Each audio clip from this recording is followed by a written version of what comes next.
Пелагонискиот регион наскоро ќе добие топлификација, изработена е физибилити студија, изготвен е проектот, а добиена и градежна дозвола, а според најавите следната недела треба да биде објавен и тендерот за избор на изведувач, кој потоа ќе влезе во градба.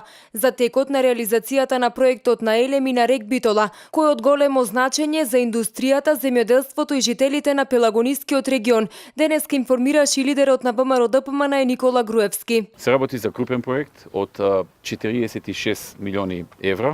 Инвестицијата е делумно од буџетот на Елем, на државната компанија, и делумно од KfW банката, KfW банката, која што дел со своји средства ги покрива како кредит.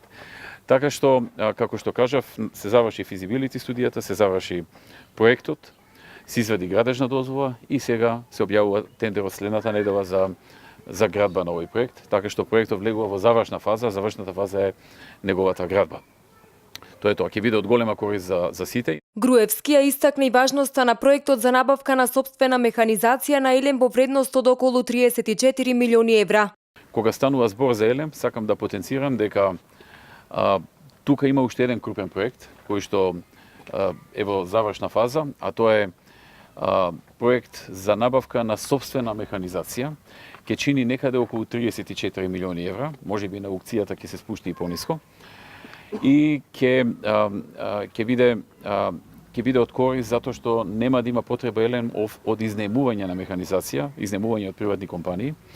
Проценката е дека може би и за 2 години ќе се повратат вложените 34 милиони евра, затоа што многу средства се употребуваат за ангажман на приватни компании. Средствата во целост ги обезбедува Елем од сопствените заштети. Тие во последниот период направија големи заштети во компанијата, преку разни реформски чекови направени за да се направат заштети. И сега тие средства ќе се употребат во набавка на комплетна механизација, која што во целост ќе ги замени механизациите кои што тие ги користат преку приватни фирми преку изнемување. Двата големи проекти на Елем кои заедно се во вредност од околу 80 милиони евра се крупни инвестиции кои ќе имаат повеќе наменско значење. Паралелно течат и активностите за изградба на магистралниот гасовод Неготино Прилеп Битола во должина од 92 километри, а истиот треба да биде завршен до крајот на 2019 година.